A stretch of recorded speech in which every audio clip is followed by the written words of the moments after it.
Good morning বন্ধুরা, আমার একটি নতুন মিনি ব্লগে তোমাদের জানাই সবাইকে ওয়েলকাম। তো সকাল সকাল বেরিয়ে পড়েছি পাগলাখালি যাওয়ার উদ্দেশ্যে। বলতে না বলতে আমি পাগলাখালি চলেও এসেছি। তো পাগলাখালিতে আমরা যে টাইমে গিয়েছিলাম না, সেই টাইমে একটু ভিড় কম ছিল, কিন্তু প্রচণ্ড রোদ। কারণ আমরা সকালে গিয়েছি, তাও প্রচণ্ড রোদ ছিল। তো কি বলবো বন্ধুরা, ভেতরে না পুজো দেওয়ার ভিডিও নিতে পারিনি, তার জন্য বাইরে এসে ভিডিওটা নিতে হচ্ছে। আমি খুব দুঃখিত। তো পুজো টুজো দেওয়া হয়ে গেছে। তো এবার যাবো, কিছু খেয়েছি, পরোটা খেয়েছি, পরোটা খাওয়ার ভিডিও নিতে পারিনি।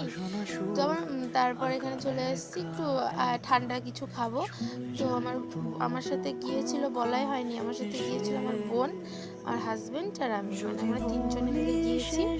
তো আমরা এখন চলে এসেছি ঠান্ডার মধ্যে খেতে গোলা। ঠান্ডাই তো ভালোই লাগে গোলা খেতে।